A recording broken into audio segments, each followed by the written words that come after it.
성경은 두 가지 이야기를 우리에게 던져줍니다. 하나는 하나님의 숨겨진 뜻을 알려주는 역할을 합니다. 그걸 계시라고 합니다. 또 하나의 역할은 인간의 숨겨진 죄를 고발하는 것입니다. 그것을 은밀한 죄라고 합니다. 사람은 속일 수 있지만 하나님은 속일 수 없다가 성경의 결론입니다. 그래서 겉으로 아무리 의로워 보이고 겉으로 아무리 훌륭한 종교인인 것처럼 보이지만 절대로 하나님은 속일 수 없고 여러분 마음속에 있는 죄악들을 하나님은 지금도 낱낱이 다 보고 계시다는 사실이죠. 그래서 우리가 예배 자리로 나올 때 가장 먼저 중요한 것은 회개입니다. 하나님, 일주일 동안도 내가 인간의 욕정을 따라 살았고 인간의 육신의 한계에 의해서 내 연약함을 가지고 주님 앞에 불신앙의 고백을 했습니다 라는 뜻에서 늘 회개와 용서를 구하며 나아가는 기도가 반드시 선행되어야 합니다. 그래서 우리의 영혼은 예수 그리스도로 말미암아 영원히 구원을 받았지만 우리 육신으로 짓는 날마다의 죄들은 주님 앞에 날마다 회개하면서 성화의 과정을 향해서 우리는 날마다 거룩해져 가야 하는 것이죠.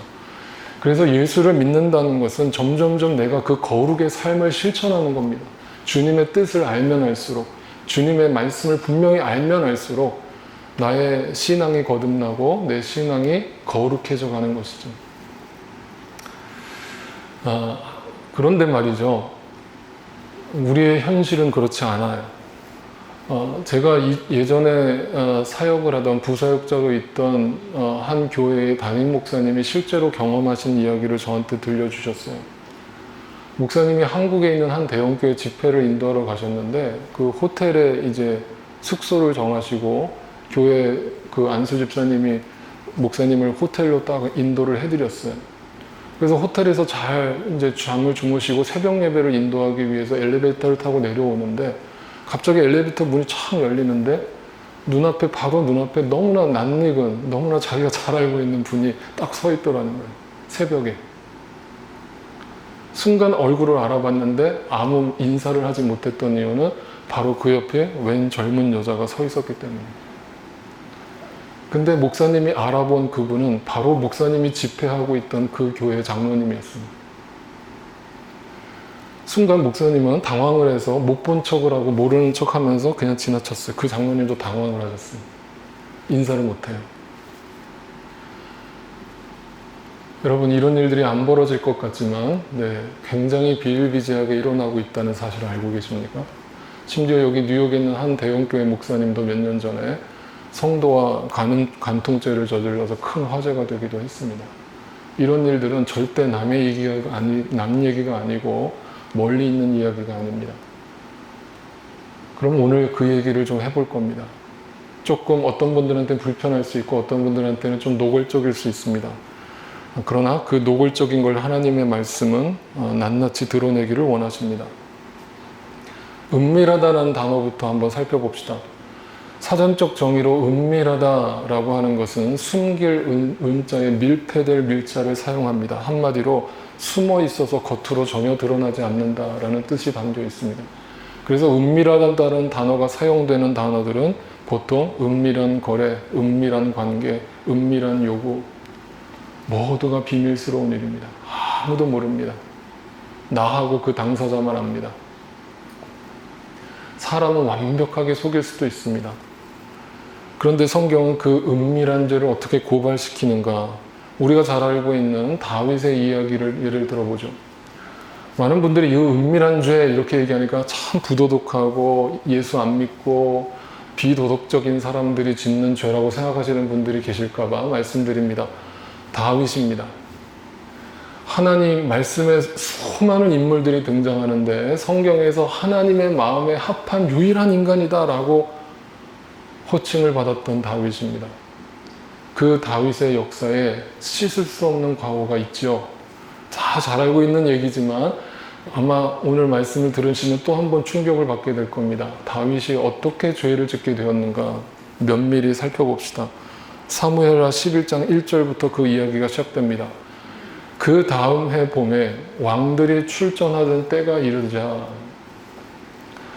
봄이 됐습니다. 팔레스타인 지역에서 봄이라고 하는 뜻은 이런 의미가 있습니다.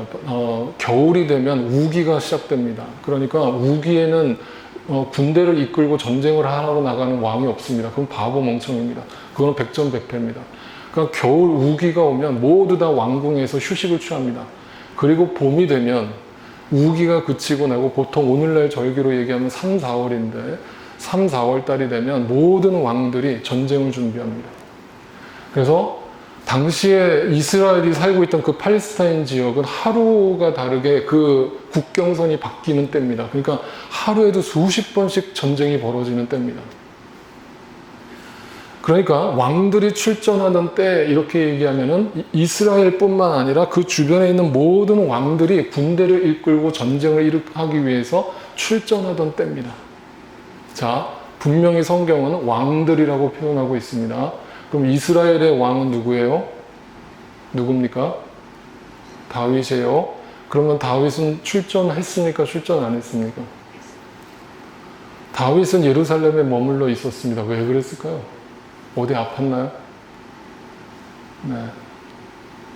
자, 생각해 봅시다. 이스라엘은 당대에 이스라엘 역사에 이제 절정기를 향해서 가던 때였습니다. 이스라엘의 절정기를 보통 솔로몬 왕으로 때라고 얘기를 하는데 솔로몬 왕 때는 열매를 거둔 것에 불과하고 실제로 그 왕국을 일으킨 사람은 다윗입니다.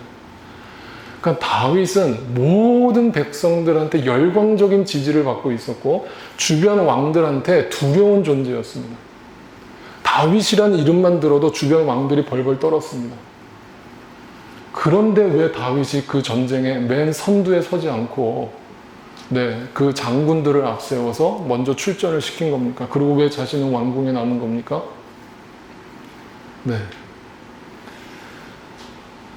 성경에서 정확하게 그 이유를 밝히고 있지 않지만 추측해 보건대 다윗은 현재의 삶에 만족했습니다. 그리고 전쟁에 나가서 죽을 줄도 모르는 그 위기 상황에 자기를 노출시키고 싶어 하지 않았습니다. 그리고 자기는 이스라엘의 절정기를 만끽하고 싶었습니다. 그래서 장군들을 앞세워서 출전을 시킨 다음에 자신은 혼자 남았습니다. 잘 보세요. 군대가 보통 출전을 하면 이스라엘 땅에 있는 모든 아이들을 제외하고는 성인 남자들은 전부 다 군대에 투입됩니다.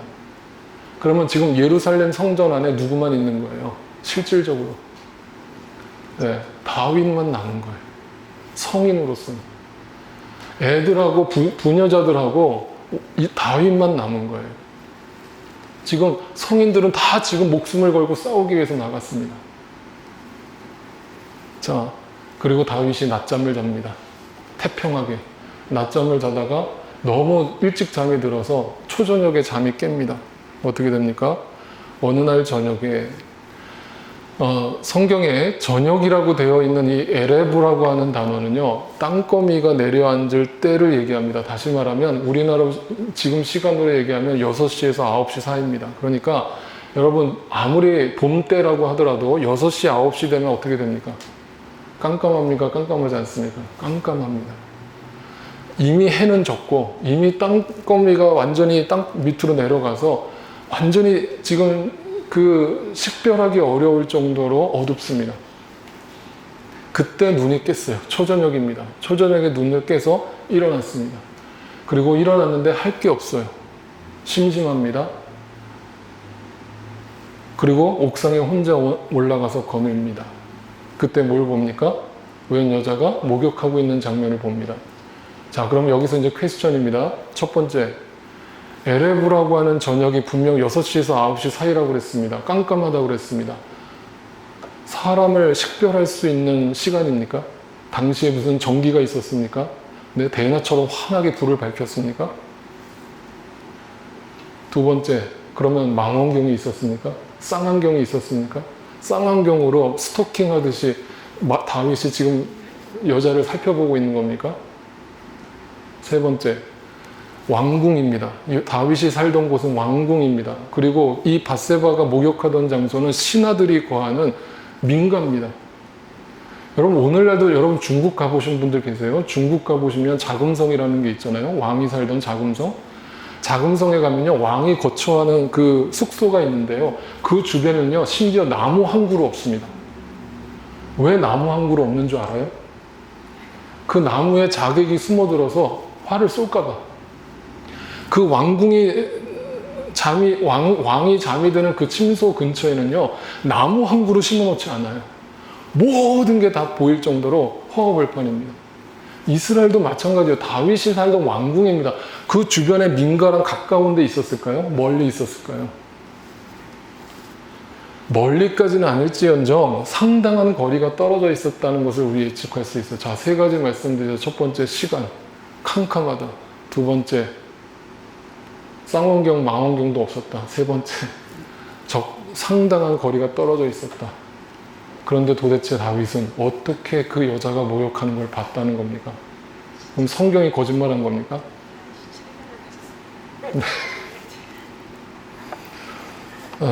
자, 봅시다. 근데 성경은 다윗이 뭘 봤다라고 얘기하냐면 더 구체적으로 얘기합니다. 그 여자가 아름다웠답니다. 자, 아름다웠다라는 표현은 뭔가 얼굴을 봤다는 거 아닙니까? 얼굴을 보고 이뻤다는 거 아닙니까? 그런데 분명히 시간적으로 어두웠고 멀리 떨어져 있었고 망원경도 없었고, 그런데 도대체 그 여자의 얼굴을 어떻게 봤다는 겁니다.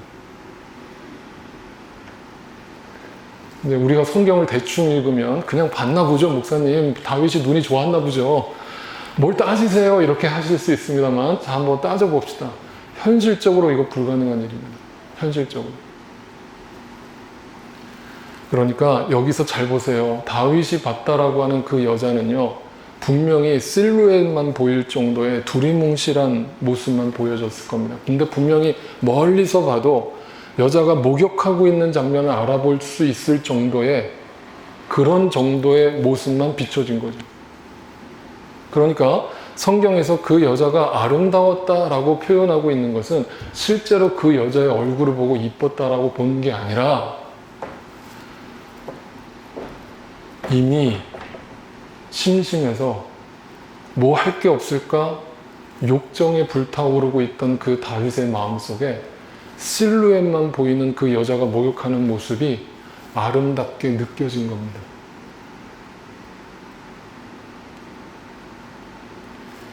이미 다윗의 마음은 죄를 향해서 브레이크 없이 달려가고 있어요. 아무도 그 마음을 절제할 사람이 없어요. 이미 마음으로는 이미 죄를 졌어요. 작정을 했습니다. 어떻게 행동합니까? 네, 속전속결이죠. 못 참습니다. 다윗은 바로 신하를 시킵니다. 그 여자가 누군지 알아봐라. 신하가 보고를 합니다. 다윗이여, 왕이시여, 그 여자는 우리아의 아내 밧세바입니다. 자, 우리아가 누굽니까? 우리아가 누굽니까? 다윗의 충신 중에 충신입니다. 장군 중에 장군, 요압 장군 밑에서 요압 장군을 도왔던 장군 중에 장군입니다. 다시 말하면 다윗 왕국의 최측근 인사입니다. 다윗의 오른팔이나 다름없어요. 자, 신하가 그 보고를 해줬을 때 다윗이 어떤 마음이었을까요? 놀랬겠죠. 만약에 그 여자가 처녀였다면 뭐 전혀 죄책감 없이 범했을 겁니다. 그런데 하필이면 내 욕정에 불타오르던 그때에 목욕하던 그 여자가, 실루엣만 보이던 그 여자가 내 충신의 와이프예요. 자, 죄를 향해 달려가던 다윗의 마음에는 항상 하나님은 우리의 양심이라는 것을 사용하셔서 한 번쯤 브레이크를 걸어. 야, 안 된다. 선 넘지 마라. 다윗, 정신 차려. 우리아의 아내야. 네 충신의 아내야. 지금 네가 왕으로 있는 너의 왕국을 지키겠다고 목숨을 걸고 전쟁터에 나가 있는 그 장군의 와이프야. 선 넘지 마. 그 신하의 보고는 다윗에게 그 양심의 브레이크를 거는 작업이었어요. 다윗이 멈췄을까요? 네. 성경이 이렇게 얘기하죠. 그런데도 선을 넘었어요. 분명히 양심으로는 절대 넘어서는 안 되는 선이라는 걸 알았어요. 그런데 내 마음은 이미 그 선을 넘었어요. 주체할 수가 없어요. 그래서 바로 사람을 보내서 그 여자를 데려오게 합니다. 그리고 그 여자와 동침을 합니다. 그런데 또 하나 성경이 충격적인 사실을 알려주죠. 여기 가로로 쳐져 있는 부분을 한번 읽어봅시다. 그 여인이 지금 어떤 상태입니까? 그 여인은 마침 부정한 몸을 깨끗하게 씻고 난 다음이었다. 그러니까 그녀가 조금 전에 목욕을 한 이유를 성경이 밝혀주고 있는데, 그 목욕한 이유가 뭐냐면, 여러분 여기서 부정한 몸이라고 하는 뜻은 성경의 레위기나 민수기에 보면 아주 많이 등장하는 단어입니다. 뭐냐면 여자가 생리를 할 때의 몸을 나타냅니다. 레위기나 민수기에 보면 여성이 생리를 할 때는 제단 근처에도 얼씬하지 못하게 했죠. 부정하다고. 오늘날은 여러분 율법적으로 상상할 수 없는 얘기지만 당시 구약시대 법이 그랬습니다. 다시 말하면 이 밧세바라고 하는 여인이 왜 그 야심한 밤에, 초저녁에, 깜깜하게 어두운 밤에 옥상에서 목욕을 했는가? 자신의 생리 기간이 끝났기 때문에 그 부정한 몸을 씻기 위해서 목욕을 한 것이죠. 자, 여러분 아주 상식적인 얘기를 하겠습니다. 여러분 다 성인이시니까. 여성의 몸은 하나님이 이렇게 만들어 놓으셨죠. 가임기간이라는 것이 있죠. 네, 배란기라고 합니다. 그 배란기간이 깁니까 짧습니까? 네, 짧습니다. 보통 보름도 채 되지 않는다고 알려져 있죠. 다시 말하면 여성이 생리학적으로 생리가 끝나자마자 배란기가 올 수 있습니까? 가임기간이라고 할 수 있습니까? 의학적으로 불가능하죠. 만에 하나 그런 경우가 있기는 합니다. 논문적으로 보고된 바가 있긴 합니다. 그러나 극히 드문 일이고 거의 기적에 가까운 일입니다. 여성의 배란기가 아닌 생리가 끝나자마자 임신이 될 거라고는 생각은 아무도 안 했습니다. 그러면 이것을 누가 알고 있었습니까? 누가 잘 알고 있었습니까? 밧세바가 잘 알고 있었죠. 그러면 다윗이 욕정에 불타올라서 그 여인을 범하려고 달려들 때 밧세바는 그것을 아무런 거부감 없이 받아들였습니다. 외간 남자를 받아들였어요. 이유가 뭘까요? 이유가 뭘까요? 자기가 금방 생리가 끝났기 때문에 이 남자와 잠을 같이 잔다고 할지라도 임신은 되지 않을 거라는 걸 알았습니다. 다시 말하면 임신만 되지 않으면 아무도 모를 거라고 생각했습니다. 다시 말하면 밧세바도 다윗도 전혀 생각하지 않았던 죄의 은밀성이죠. 그런데 결과가 어떻게 됐습니까? 5절입니다. 얼마 뒤에 그 여인은 자기가 임신한 것을 알았습니다. 여기서 알았다고 표현되어 있는 이 단어는 서프라이즈는 놀랐다는 거야. 충격받았다는, 쇼킹한 거예요. 전혀 예상하지 못했습니다. 깜짝 놀랐습니다. 그러면서 무슨 생각이 들었겠어요? 밧세바 입장에서 생각해 보세요. 이제 어떡하지? 큰일 났다. 남편 돌아오면 이 사실을 알게 되면 나는 당시 율법으로는 간음한 여자는 어떻게 됩니까? 돌로 쳐서 죽이게 돼 있어. 네, 돌로 쳐서 죽이는 겁니다. 오늘날은 간통죄도 없어졌지만 당시 이스라엘 율법은 엄합니다. 여러분 이스라엘 백성들이 다 하나님 믿는 백성들 아닙니까? 네? 이 밧세바도 하나님 믿는 여자 아닙니까? 간음죄를 저질렀어요. 당연히 돌로 쳐서 죽어야 되는 거예요. 당시의 법으로는. 깜짝 놀랐습니다. 두렵습니다. 어떡하지? 바로 다윗에게 보고를 합니다. I am pregnant. 나 임신했다. 큰일 났다. 다윗의 입장에서 생각해 보십시오. 어떻게 됐습니까?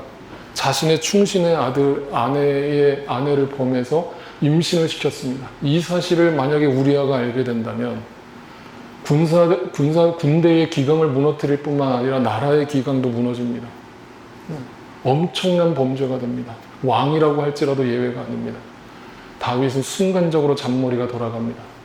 이 죄를 어떻게 은닉하지? 어떻게 숨기지? 어떻게 하게 완벽하게 숨기지? 네, 그가 내린 처방은 뭐였습니까? 다윗이 그 소식을 듣고서 요압에게, 저 전장에 나가 있는 요압 장군에게 전가를 보냅니다. 햇사람 우리아를 왕궁으로 급히 보내라. 그리고 요압이 우리아를 아내 다윗에게 보내니 다윗은 우리아에게 말하였다. 이제 그대의 집으로 가서 빨리 목욕하고 쉬어라. 왜 이렇게 얘기했을까요? 왜 이렇게 얘기했을까요? 지금 임신한 밧세바가 전장에서 돌아온 남편과 동침을 하게 되면 그 낳은 자식이 누구의 자식이 되는 거예요? 우리아의 자식이 되는 거예요. 그러니까 다윗은 그 잔머리를 굴려서 완벽한 범죄를 꿈꿨습니다. 그리고 심지어 어떻게까지 해요? 우리아가 어전에서 물러가니 왕은 먹을 것까지 함께 딸려 보냅니다. 왜요? 술 파티를 네 부부가 오랜만에 만났으니까 오붓하게 술 파티 벌리면서 잠자리 해라. 아주 교묘합니다. 아주 치밀합니다. 다윗은 상상했습니다. 됐다. 완벽해. 완벽하게 나의 죄를 숨길 수 있어. 그런데 우리아는 충신이었다고 말씀드렸죠.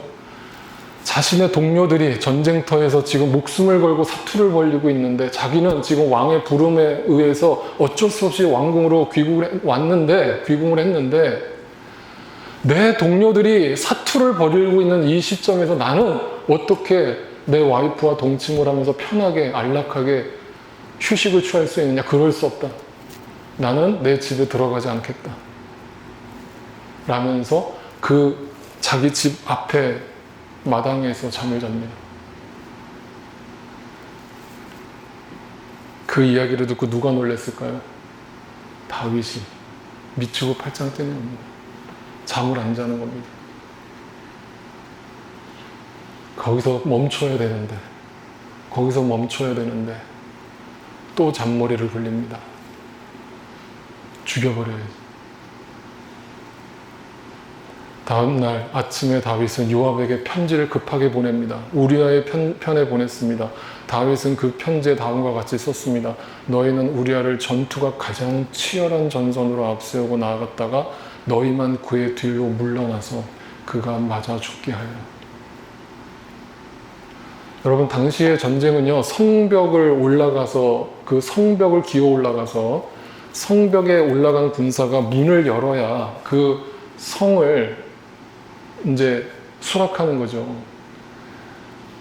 근데 우리아가 제일 앞장섰어요. 그러니까 우리아가 그 성벽을 향해서 기어 올라가게 만든 겁니다. 그리고 나서 병사들은 뒤로 싹 빠진 겁니다. 그리고 나서 그 성벽을 기어 올라가던 우리아에게 큰 돌을 던진 그 방어하는 적군들이 돌에 맞아서 우리아가 전사하게 됩니다.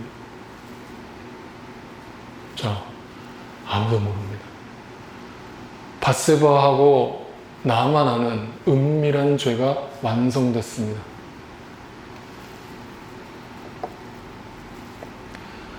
한번 생각해 봅시다. 이 죄가 어디서부터 시작된 거예요? 다윗이 왕으로서 봄이 되면 마땅히 군사를 이끌고 앞장서서 이 나라를 지키기 위해서 왕으로서 그 군대들한테 어떤 기강을 일으키면서 앞장서서 싸워야 될 그 다윗이 자신의 목숨을 보호하기 위해서 그 전쟁에 나가지 않은 것부터 시작해서 낮잠을 자다가 일찍 일어나서 초저녁에 뭐하지 심심한데 할 것 없나? 라면서 다니다가 저기 멀리 어딘가 실루엣만 보이는 한 여자가 목욕하는 모습을 보고 그것이 아름다워 보였고 아름답다고 느꼈고 자기의 불타오르는 욕정을 절제하지 못했고 그 여자가 우리아의 아내라는 보고를 받고서도 멈추지 않았고 그 여자가 생리 직후라는 사실까지도 알고 완벽한 범죄를 꿈꿨는데 결국 그 남편을 죽이게 되는 일까지 벌어졌어요. 이게 뭐예요? 죄의 확장성이죠. 죄는 진화합니다. 거짓말은 또 다른 거짓말을 낳고 은밀한 죄는 또 다른 은밀한 죄를 만들어내죠.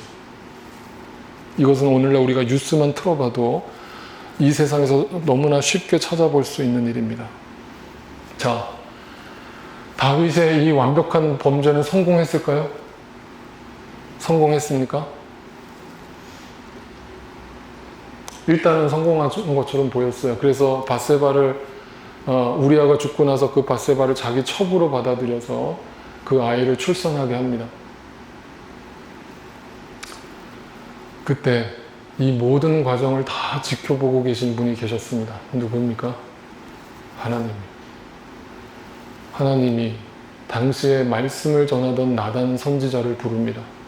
나단아, 다윗을 찾아가라. 그리고 그 다윗에게 내가 알고 있다고 알려줘라. 자, 당시에 나단 선지자는 말단도 최하 말단입니다. 로마 캐톨릭의 무슨 교황이나 어떤 사제가 아니에요. 왕한테 감히 서지도 못하는 사람입니다. 그런 선지자가 왕을 찾아갔습니다. 그러면서 바로 직설적으로 얘기 안 하고 처음에 무슨 이야기를 들려줍니다. 무슨 이야기를 들려줍니까? 왕이시여, 제가 이야기 하나 들려드릴까 합니다. 그래, 해봐라. 한 부자가 있었습니다. 그 부자가 양과 소가 참 많았습니다. 그런데 가난한 사람도 있었습니다. 그 가난한 사람은 양 한 마리를 키우고 있었습니다. 그런데 어느 날 그 부자에게 귀한 손님이 찾아옵니다. 그래서 그 손님을 대접하기 위해서 자기가 키우고 있던 수많은 양과 소를 잡는 것이 아니라 그 가난한 자의 양 한 마리를 몰래 숨어서 잡아다가 그 손님을 대접했습니다. 이것에 대해서 왕이시 어떻게 생각하십니까? 다윗이 그 얘기를 듣자마자 한 반응이 참 기가 막히죠. 다윗은 그 부자가 못마땅하여 몹시 분개하면서 나단에게 말하였다. 주님께서 확실히 살아계심을 두고서 맹세하지만 그런 일을 한 사람은 죽어야 마땅하다. 죽여버려라. 인간이 양심이 있지. 어떻게 자기는 양과 소가 그렇게 많은데 어떻게 그 가난한 자의 양을 잡아다가 손님을 대접할 수 있어? 그렇게 부도덕한 인간이 있어, 세상에? 당장 잡아다 죽여버려라. 나단이 얘기합니다. 바로 그 사람이 당신입니다. 보통 이런 이야기를 들으면, 자, 다윗은 누구라고요? 신분이 왕입니다. 절대 권력을 쥐고 있는 왕입니다. 그리고 자기 앞에 와서 자기의 죄를 고발하고 있는 그 나단 선지자는 아무것도 아닙니다. 자기 말 한마디면 죽을 수 있는 존재입니다. 그러면 완벽한 범죄를 꿈꿨다면 다윗이 그 순간에 또 어떻게 해야 됩니까? 어떻게 해야 됩니까? 나단도 죽여버리면 되는 거예요. 하여튼 이 비밀을 알고 있는 사람은 다 죽이는 거예요. 죽일 수 있었습니다. 근데 그때 다윗의 마음속에 하나님의 영이 임합니다. 회개의 영이 임합니다. 왕이, 절대 권력을 쥐고 있는 왕이 나단 선지자 앞에 무릎을 꿇고 엎드립니다. 왕이, 선지자여, 내가 하나님 앞에서 큰 죄를 졌다. 하나님께 어떻게 하면 이 죄를 씻을 수 있는가? 나단이 이렇게 얘기합니다.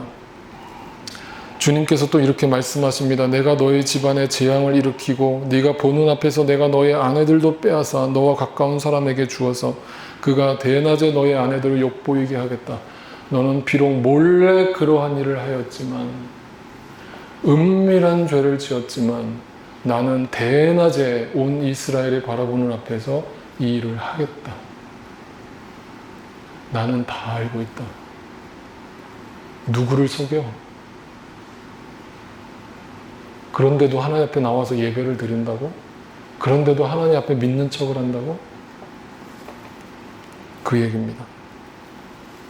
다윗은 회개했습니다. 오늘 고린도 교회는 똑같은 이야기를 하고 있습니다. 교회 안에 있는 사람들 얘기입니다. 안 믿는 사람 아니에요. 예수 잘 믿는다는 성도였습니다. 그런데 사도 바울에게 이런 소문이 들려옵니다. 여러분 가운데 음행에 있다는 소문이 들립니다. 음행, 은밀한 죄. 아무도 모를 거라고 생각했는데 그게 소문이 났어요. 바울의 귀에까지 들렸어요. 바울이 그걸 가만 놔뒀을까요? 그 죄가 어떤 죄였습니까? 그 은밀한 죄는 더 충격적입니다. 자기 아버지의 아내를 데리고 사는 일. 자, 성경에서 아버지의 아내라고 표현했습니다. 그러니까 이 사람의 엄마라고 표현하지 않고 아버지의 아내라고 표현한 것은 이 아내가 첩이었다는 얘기를 하고 있는 거죠. 당시에는 일부 다처제였기 때문에 이것이 가능한 일입니다. 그러니까 아들이 아버지의 첩을 데리고 산 겁니다. 동거를 한 겁니다. 동침을 하고 동거를 한 겁니다. 자, 근데 사도 바울은 이것이 얼마나 충격이었냐면 이걸 이렇게까지 얘기하죠. 이것은 이방 사람들 가운데서도 볼 수 없는 짓이다. 예수 안 믿는 사람들도 이런 짓은 안 한다. 그런데 하물며 교회를 다닌다는 너가, 예수를 믿는다는 니네가 어떻게 그런 은밀한 죄를 지을 수가 있느냐? 충격을 받았습니다.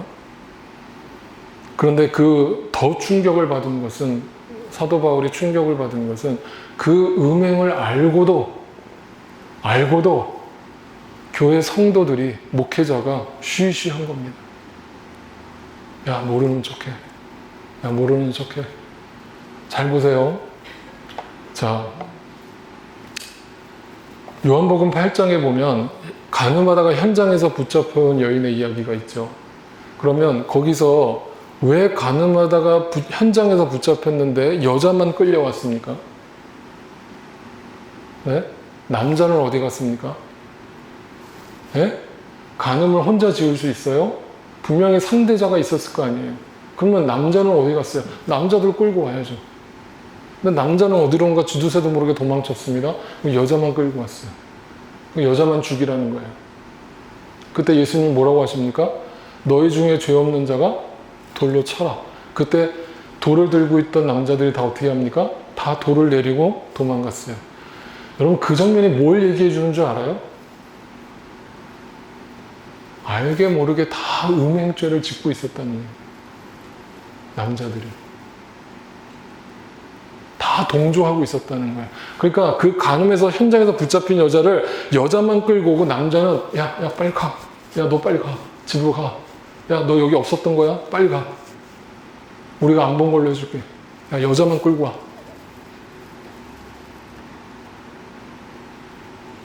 교회 안에 음행을 저지른 자가 있다는 것이 소문이 날 정도로 명백해졌는데도 불구하고 교인들이 쉬쉬한 겁니다. 그게 은혜라고 생각했습니다. 그게 용서라고 생각했습니다. 아무렇지도 않게, 그리고 함께 예배를 드렸습니다. 여러분, 교회 안에는요, 그래서 7이라고 하는 법이 있는 거예요. 7이가 뭡니까? 교회도 법이 있어요. 교회 공동체를 지키기 위해서, 교회 공동체에 하나님 말씀에서 어긋나는 짓을 했을 때 반드시 교회법에 의해서 목사든 장로든 집사든 누구든 예외 없이 7일을 받게 돼 있어요. 그런데 고린도 교회는 그걸 하지 않은 거예요. 내버려둔 거예요. 그게 죄입니다. 그래서 사도 바울이 얘기하죠.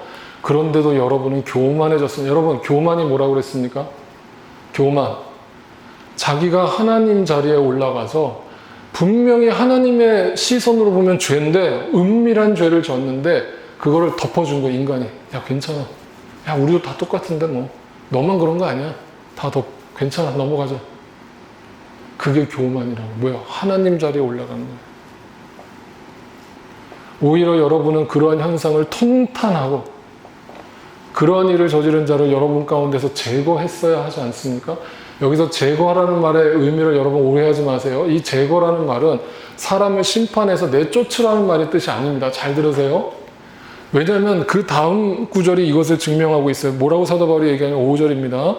여러분은 그 음행을 저지른 자, 은밀한 죄를 저지른 자를 당장 사탄에게 넘겨주어서 그 육체는 망하게 하고, 여기서 망하게 한다는 말의 뜻이 뭐냐면 부끄러움을 겪게 하라 이 말이에요.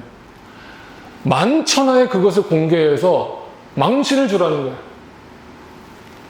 그러나 그 망신을 당함으로 인해서 그 영혼은 살리라는 거예요. 그 일을 교회가 했어야 된다는 거예요. 그런데 다 비슷한 죄를 짓고 있으니까 그냥 대충 넘어가려고 했던 거예요. 모른 척하는 거예요. 그냥 같이 죽어가고 있는 거예요. 고린도 교회 전체가, 고린도 교회가 어떤 교회였다고요? 신비적인 역사가 일어났다고. 기이한이라는 의미입니까? 분명히 그 안에 은밀한 죄가 있는데 어떻게 겉으로 신비적인 역사가 일어날 수가 있죠? 제가 뒷부분에 가서 고린도전서 뒷부분 강의할 때 그 이유를 설명드릴 거예요. 자, 그러면서 뭐라고 사도 바울이 얘기하는가? 그 죄의 확정성을 지적하죠. 그냥 넘어가면, 개인적으로도 마찬가지고 공동체로도 마찬가지고, 그냥 넘어가면 그 죄는 반드시 확장됩니다. 진화합니다.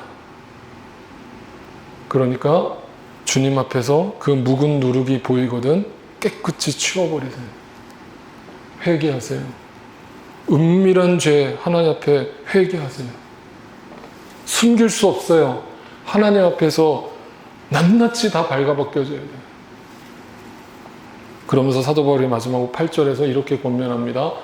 너희가 성도라면 이렇게 하세요.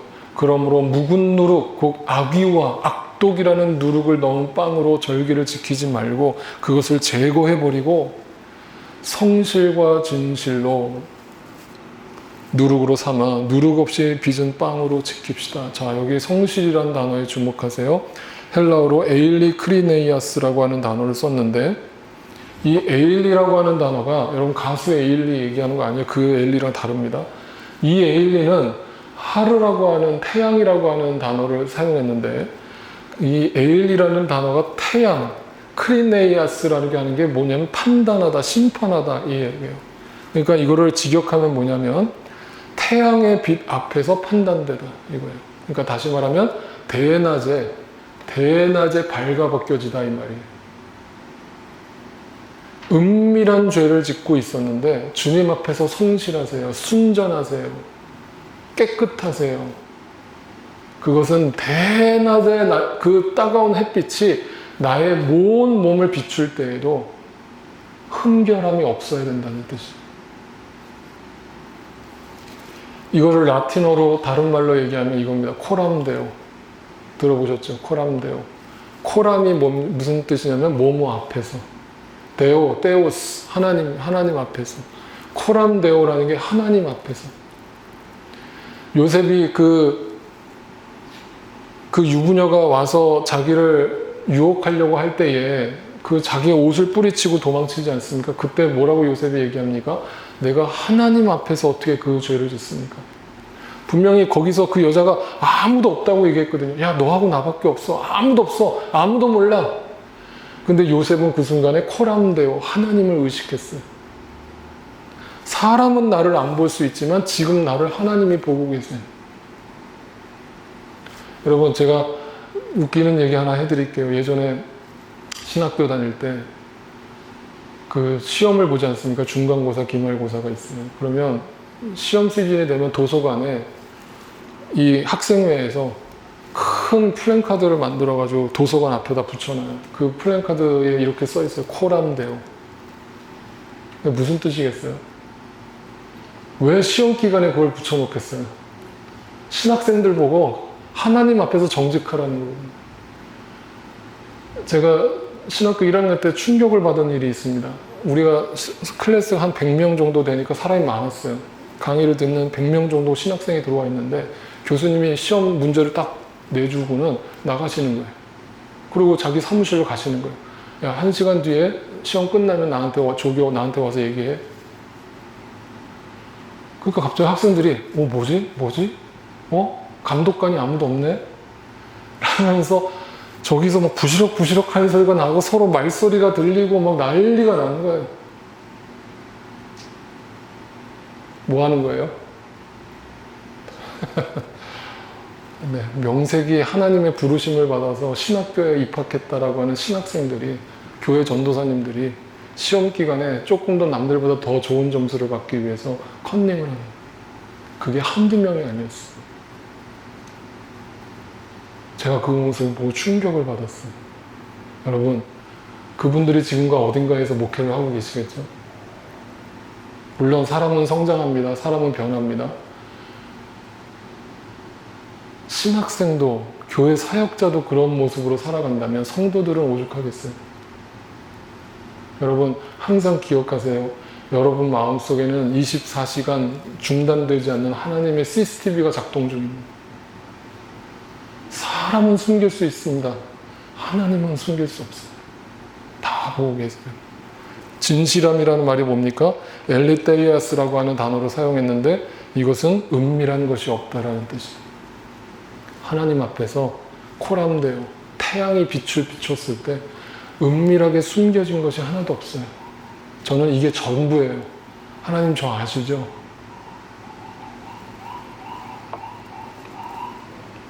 누가복음에서는 예수님이 그래서 분명히 이렇게 말씀하셨어요. 예수께서는 먼저 자기 제자들에게 말씀하셨어요. 너희는 바리새파 사람, 누굽니까? 종교인이죠. 누구보다 예수 잘 믿고 하나님 잘 믿는다고 했던 사람들 아닙니까? 그 사람들에게 누룩, 곧 위선을 경계해라. 닮지 마라.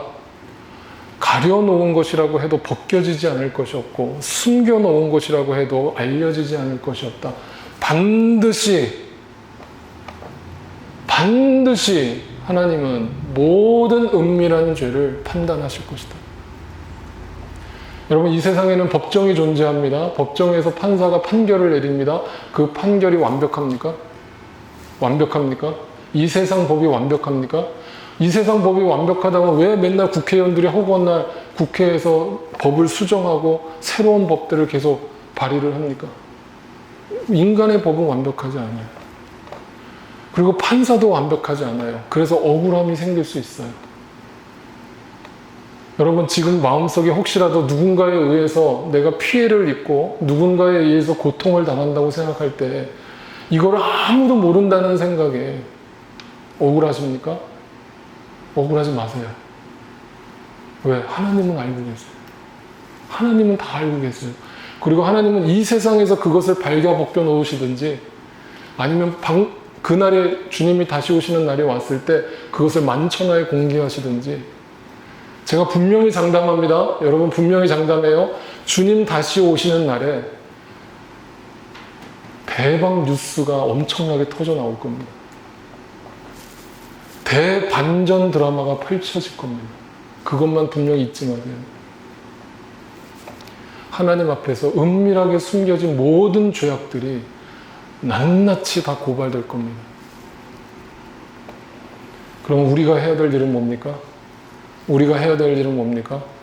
우리도 다 다윗처럼, 이 고린도 교회 교인처럼 언제든지 그 유혹에 넘어갈 수 있다는 사실을 인지하고 겸손하게 나 자신을 낮추고 날마다 하나님 앞에 엎드리며 나아가는 거예요. 그리고 그 실수를 했을 때 바로 어떻게 해야 되는 거예요? 하나님 앞에 나아가서 회개해야 됩니다.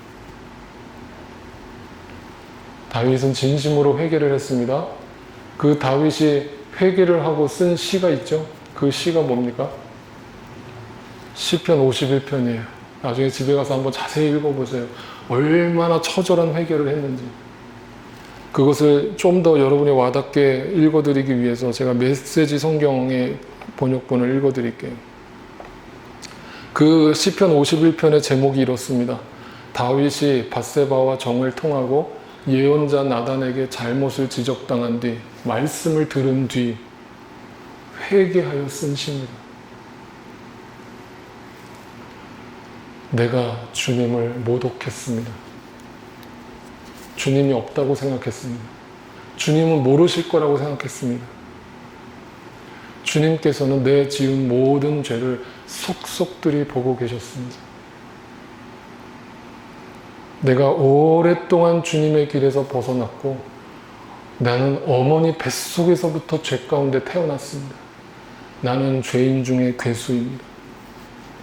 하나도 내 자랑 늘어놓을 곳이 없는 죄인 중에 괴수입니다. 이런 나에게 주님이 원하시는 것은 한 가지, 마음속의 진실함입니다.